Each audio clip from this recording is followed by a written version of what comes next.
So super Zindagi spoiler talk.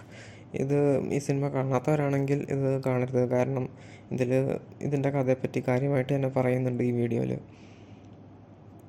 ഈ cinema ഇത് തുടങ്ങുമ്പോൾ ഞാൻ പറഞ്ഞ 30 മിനിറ്റ് കഴിഞ്ഞിട്ടാണ് തിയേറ്ററിൽ കയറിയത്. ചുമ്മാ കയറി നോക്കാം എന്നുള്ളൊരു ഐഡിയയിലാണ് കയറിയത്.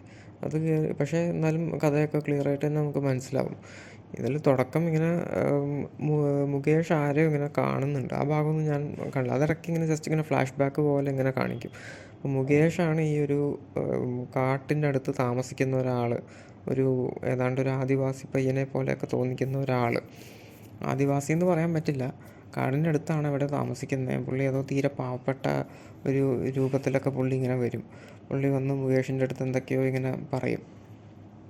എൻ്റെ കയ്യിൽ ഗോൾഡ് ഉണ്ട്, പണ്ട് ഏതൊരു നിധി കിട്ടിയിട്ടുണ്ട്, അപ്പോൾ അതൊന്ന് വിൽക്കാൻ സഹായിക്കണം എന്നൊക്കെയുള്ള രീതിയിൽ മുകേഷിനാണ് ഈ കോണ്ടാക്റ്റ് കിട്ടണത്. പിന്നെന്തോ ധ്യാൻ ശ്രീനിവാസൻ്റെ കുറച്ച് കാര്യങ്ങളൊക്കെ കാണിക്കുന്നുണ്ട്. ധ്യാൻ ശ്രീനിവാസന് ജോലിയില്ല, പക്ഷേ കാമുകിക്ക് ജോലിയുണ്ട്. എങ്ങനെയെങ്കിലുമൊക്കെ കാശുണ്ടാക്കാൻ നോക്കുന്ന ഒരാളാണ്. എന്തോ സാമ്പത്തികം വേണം ഈ ധ്യാൻ ശ്രീനിവാസന്. അപ്പോൾ അത് കൊണ്ട് ഈ മുകേഷിനെ കാണുമ്പോൾ ധ്യാൻ ശ്രീനിവാസൻ പറയാം, നമുക്ക് ഈ ഗോൾഡ് സ്മഗ്ലിംഗ് ഒരു റിസ്ക് എടുത്ത് നമുക്ക് ചെയ്യാം എന്നൊക്കെ പറയും. പിന്നെ അതിൽ ധ്യാൻ ശ്രീനിവാസൻ്റെ അമ്മയായിട്ട് ആ ഒരു ഡബ്ബിങ് ആർട്ടിസ്റ്റ് അവരാണ് വന്നേക്കുന്നത്. അവർ കുഴപ്പമില്ലാണ്ടൊക്കെ ചെയ്തിട്ടുണ്ട്. പിന്നെ അതിൻ്റെ ഇടയ്ക്ക് ചെറിയൊരു പാട്ടെന്തോ ഉണ്ട്. ഈ ധ്യാൻ ശ്രീനിവാസൻ്റെ അതായത് സിദ്ധാർത്ഥ എന്നുള്ള ക്യാരക്ടറിൻ്റെ ലവറായിട്ട് വരുന്ന ഒരു പെൺകുട്ടിയായിട്ടുള്ള എന്തോ ഒരു പാട്ടൊക്കെ ഉണ്ട്. അത് കഴിഞ്ഞ് പിന്നെ ഇവർ നേരെ കർണാടകത്തിലേക്കാണ് പോണത്. കുറേ കർണാടകയിലാണ് കഥ നടക്കണത്. ഫുള്ള് കർണാടകയിൽ കുറേ കന്നഡയും തമിഴും എന്തൊക്കെയോ മിക്സ് ചെയ്തിങ്ങനെ പറയുന്നുണ്ട്. ഇവരെന്നിട്ട് ഇയാൾ പറഞ്ഞ ഈ മുകേഷിൻ്റെ കോണ്ടാക്റ്റ് പറഞ്ഞ സ്ഥലത്തേക്ക് മുകേഷിൻ്റെ ജീപ്പിൽ ഇങ്ങനെ പോവുകയാണ്. പോയി കഴിയുമ്പോൾ ആ കോണ്ടാക്റ്റ് ഇങ്ങനെ പറയും. അപ്പോൾ പുള്ളി പറയും, അയ്യോ എനിക്ക് നിങ്ങളെ ഇന്ന് കാണാൻ പറ്റില്ല സാർ. ഇവിടെ ഞങ്ങളുടെ ഊരിൽ ഏതോ ഒരു വലിയൊരു ഭീകരവാദിയല്ല, അവിടുത്തെ വലിയൊരു ഗുണ്ട പോലത്തെ ഒരാൾ. പുള്ളി അവിടുത്തെ ഒരു കൊള്ളക്കാരനെ പോലത്തെ ആളാണ്. പുള്ളി ഞങ്ങളുടെ ഗ്രാമത്തിൽ വന്ന് ഞങ്ങളെയൊക്കെ പേടിപ്പിച്ച് നിർത്തി. അപ്പോൾ ഞങ്ങൾ വേഗം കാട്ടിലേക്ക് പോയി. ഇനിയും പുള്ളി ഇല്ലാത്തപ്പോഴൊക്കെ വേണം ഞങ്ങൾക്ക് വീട്ടിലേക്ക് തിരിച്ചു വരാൻ. അങ്ങനത്തെ കഥകളൊക്കെ പറയും. അപ്പോൾ ഇമാതിരി കഥയൊക്കെ കാണുമ്പോൾ തന്നെ നമുക്കറിയാം ഇവൻ മിക്കവാറും കുറച്ച് കഴിയുമ്പോൾ ഒരു ട്വിസ്റ്റ് എന്നുള്ള രീതിയിൽ പുള്ളിയാണ് വില്ലൻ എന്നുള്ള രീതിയിൽ വരും എന്നറിയാം.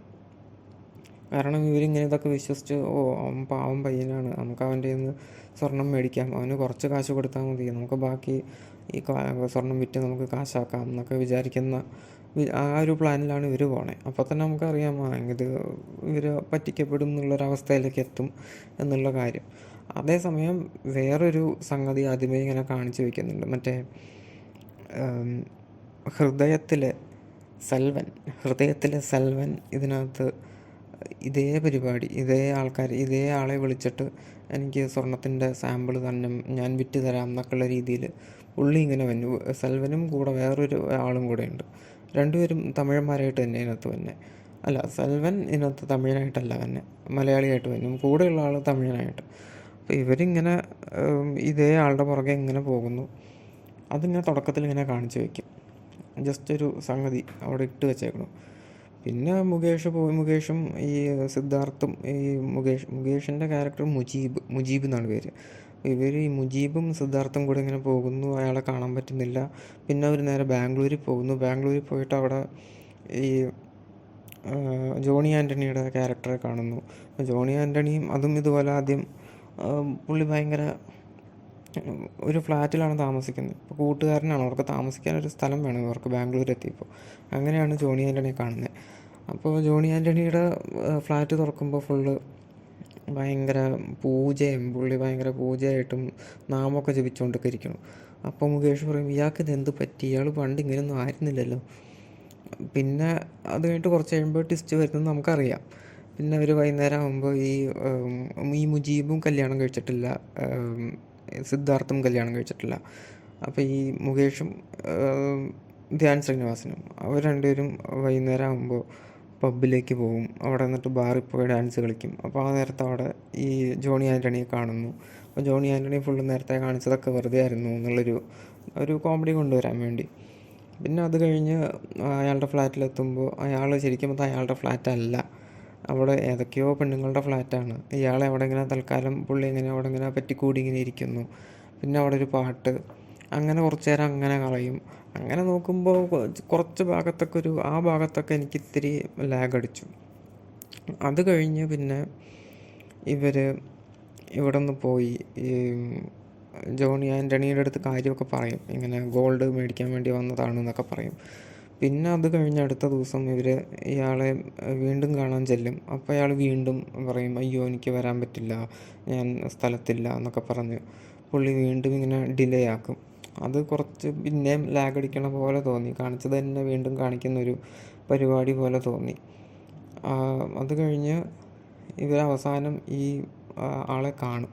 അത് ആക്ടർ ഏതാണെന്നറിയില്ല. പുള്ളിയെ കണ്ടു കഴിയുമ്പോൾ പുള്ളി ആദ്യം ഒരു സാമ്പിൾ പോലെ കുറച്ച് നാണയങ്ങൾ ഇങ്ങനെ കൊടുക്കും. ആ നാണയങ്ങൾ വെച്ച് അവർ ടെസ്റ്റ് ചെയ്ത് നോക്കുമ്പോൾ അത് പ്യുവറായിട്ടുള്ള ഗോൾഡാണ്. അപ്പോൾ ഇങ്ങനെ ചെറിയ മീനിനെ ഇട്ട് വലിയ മീനിനെ പിടിക്കുന്ന പരിപാടി, അതാണ് ആ കാട്ടിലുള്ള ആൾ ചെയ്യുന്നതെന്ന് നമുക്ക് മനസ്സിലാവും. പിന്നെ അയാൾ ചോദിക്കും, ഇനി എനിക്ക് കുറച്ച് കാശ് വേണം എന്നൊക്കെ ഇങ്ങനെ പറയും. അപ്പോൾ ഇവർ ശരി റെഡിയാക്കാം എന്നൊക്കെ പറഞ്ഞ് ഇവരത് വീണ്ടും നേരെ പോയി കാശൊക്കെ എല്ലായിടത്തു നിന്നും ഈ ധ്യാൻ ശ്രീനിവാസൻ കാമുകിയുടെ അടുത്തു നിന്ന് കാശ് മേടിക്കുന്നു. ഈ മുജീബ് ഏതോ ഒരു ബാംഗ്ലൂരിലെ പുള്ളിക്ക് അറിയാവുന്ന ഏതോ ഒരു വലിയ വട്ടിപ്പലിശക്കാരൻ്റെ അടുത്തു നിന്നോ എവിടെ നിന്നോ കാശ് മേടിച്ച് 20 ലക്ഷം കൊടുക്കുന്നു. എന്നിട്ട് പിന്നെ അവർ കാശ് കൊടുക്കാൻ വേണ്ടി പോകുന്നു. അങ്ങനെ അവർ കാശ് കൊടുക്കാൻ വേണ്ടി വീണ്ടും ജീപ്പിൽ കയറി ഇതുപോലെ ഇയാൾ പറഞ്ഞ കാട്ടിലേക്ക് ചെന്ന് ഈ 20 ലക്ഷം കൊടുത്തു കഴിയുമ്പോഴത്തേക്കും അയാളുടെ ഭാവം മാറും. അയാൾ പറയും, ഇവിടുന്ന് നീ രക്ഷപ്പെടാമെന്ന് വിചാരിക്കണ്ട എന്നൊക്കെ പറഞ്ഞ് ധ്യാൻ ശ്രീനിവാസനെ പേടിപ്പിക്കും. പക്ഷെ ധ്യാൻ ശ്രീനിവാസനും മുകേഷും അവിടെ നിന്ന് രക്ഷപ്പെടും. അവർക്കൊരു കയ്യിൽ 3 കിലോ സ്വർണം കൊടുക്കാമെന്നാണ് പറഞ്ഞത്. അപ്പോൾ വലിയൊരു പൊതി അവരുടെ കയ്യിലിങ്ങനെ കൊടുക്കും, ഒരു ബാണ്ണം പോലെ. അത് അതിനകത്തൊന്നുമില്ല, കല്ലായിരുന്നു. അപ്പോൾ ഇനി കാശെങ്ങനെ തിരിച്ചു കൊടുക്കും എന്നൊക്കെ വിചാരിച്ച് ഇവരിങ്ങനെ വിഷമിച്ചിരിക്കണു. ആ നേരത്ത് ആദ്യം കാണിച്ച സംഗതി മറ്റേ സെൽവൻ്റെ കൂടെയുള്ള ആളും അവരെ ഇവർ ഒരു ഹോട്ടലിലിരുന്ന് ഭക്ഷണം കഴിക്കുമ്പോൾ കാണും. അപ്പോൾ ഇതെന്താ സംഗതി, ഈ സെൽവനും മറ്റേ കൂടെയുള്ള ആളും അവർ ഈ സെൽവൻ ഫോണിൽ സംസാരിക്കണത് ഇവർ കേൾക്കും, ഈ ധ്യാൻ ശ്രീനിവാസനും മുകേഷും. അപ്പോൾ ഈ കാട്ടിലുള്ള ആളുടെ ക്യാരക്ടറുടെ പേരാണ് രുദ്രൻ. അപ്പോൾ രുദ്രൻ്റെ അടുത്ത് ഇങ്ങനെ സംസാരിക്കുന്നതൊക്കെ കേൾക്കും. അപ്പോൾ ഇവർ ചെന്ന് പറയും, അയ്യോ നിങ്ങൾ ഈ ഗോൾഡിൻ്റെ ബിസിനസ്സിന് വേണ്ടി ചെന്നതാണോ, അത് തട്ടിപ്പാണ്, നിങ്ങളുടെ കാശ് പോകും എന്നൊക്കെ പറയും. അപ്പോൾ അവർ പറയും, നിങ്ങളെന്തൊക്കെയാണ് പറയണേ എന്ന് പറഞ്ഞിട്ട് അവർ കാര്യം പറയും, ഞങ്ങൾ പോലീസുകാരാണ്, ഞങ്ങൾ ഇവന്മാരെ പിടിക്കാൻ വേണ്ടി വന്നതാണെന്ന് പറയും. അപ്പോൾ ഈ ധ്യാൻ ശ്രീനിവാസനും മുകേഷും പറയും, ഞങ്ങളെ രക്ഷിക്കണം, ഞങ്ങൾക്കിങ്ങനെ കാശ് ഞങ്ങളുടെ കയ്യിൽ നിന്ന് പോയി, ഞങ്ങളെ എന്തെങ്കിലും പറഞ്ഞ് രക്ഷിക്കണം എന്നൊക്കെ പറയും. അപ്പോൾ പോലീസുകാരൊക്കെ ഭയങ്കര നല്ല പോലീസുകാരാണ്. അവർ ശരി ഞങ്ങൾ രക്ഷിക്കാം എന്നൊക്കെ പറഞ്ഞു. ഒരു പോലീസുകാരൻ, ഈ സെൽവൻ മലയാളി, മറ്റേ ആൾ തമിഴാണെന്ന് തോന്നുന്നു. എന്നിട്ട് പിന്നെ അതിൻ്റെ ഇടയ്ക്ക് ഇയാൾ വരുന്നുണ്ട്, അതിൻ്റെ ഇടയ്ക്ക് സുരേഷ് കൃഷ്ണ വരുന്നുണ്ട്. സുരേഷ് കൃഷ്ണ ഈ 20 ലക്ഷം കൊടുക്കുന്നതിന് തൊട്ട് മുമ്പ് 20 ലക്ഷം കൊടുക്കുന്നതിന് തൊട്ട് മുമ്പ് സുരേഷ് കൃഷ്ണ വരും. പഴയ ഒരു ഡോണാണെന്നും പറഞ്ഞുകൊണ്ട് പുള്ളി ഒരു കോമഡി കഥാപാത്രം ആയിരിക്കും എന്നാണ് വിചാരിച്ചത്. പക്ഷേ അത്ര കോമഡി ഉണ്ടായില്ല.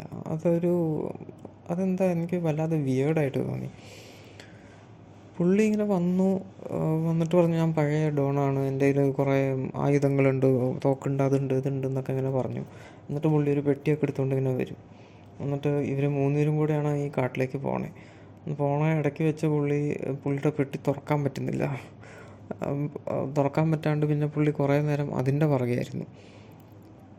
അതിൻ്റെ ഇടയ്ക്ക് ചെറിയ ചെറിയ കോമഡികൾ ഇങ്ങനെ കാണിക്കുന്നുണ്ട്. എന്നിട്ട് ഇടയ്ക്ക് വെച്ച് പിന്നെ പുള്ളി കുറേ നേരം ഇല്ല, ഞാൻ ഈ പെട്ടി നേരെയാക്കിയിട്ട് വരാമെന്നും പറഞ്ഞ് പുള്ളി പോവും. അവസാനം ഈ 20 ലക്ഷം കൊടുക്കാൻ നേരത്ത് ധ്യാനും മുകേഷും മാത്രമേ ഉള്ളൂ. അപ്പോൾ അത് കഴിഞ്ഞ് പിന്നെ അവസാനം ഈ പോലീസിനും കൂട്ടിക്കൊണ്ട് ഇവർ കാട്ടിലേക്ക് ചെല്ലും. അപ്പോൾ പോലീസുകാരിങ്ങനെ അഭിനയിക്കുകയാണ്, ഈ കാട്ടിലുള്ള രുദ്രൻ്റെ അടുത്ത് ഇങ്ങനെ അഭിനയിക്കുകയാണ്, ഞങ്ങളും സ്വർണം മേടിക്കാൻ വേണ്ടി വന്ന ആൾക്കാരാണെന്നുള്ള രീതിയിൽ ഇങ്ങനെ, അല്ല സ്വർണം വിറ്റ് തരാൻ വേണ്ടി വന്ന ആൾക്കാരാണെന്നുള്ള രീതിയിൽ അഭിനയിക്കുകയാണ്. അപ്പോൾ അവർ അവസാനം കാശിങ്ങനെ കൊടുക്കുന്നു. അപ്പോൾ ഈ രുദ്രൻ്റെ ഭാവം മാറുന്നു. അപ്പോൾ ഇവർ വേഗം തോക്കൊക്കെ എടുത്ത് ഞങ്ങൾ പോലീസാടാന്നൊക്കെ പറഞ്ഞ് പിന്നെ കുറേ നേരം ഫൈറ്റിൻ്റെ ഇടയ്ക്ക് ഈ സുരേഷ് കൃഷ്ണ പിന്നെയും വരും.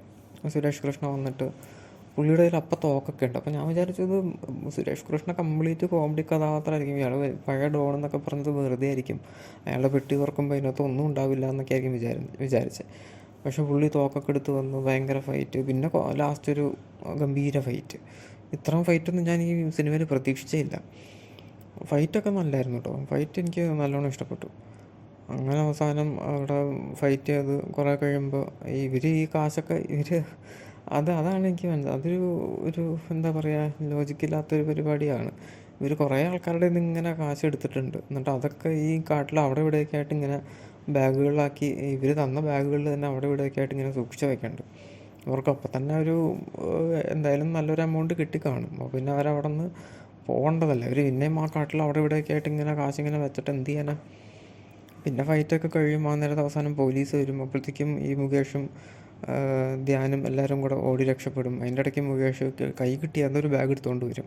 അത് സുരേഷ് കൃഷ്ണയുടെ ആയുധങ്ങളിരിക്കണ ബാഗാണെന്നാണ് വിചാരിച്ചത്.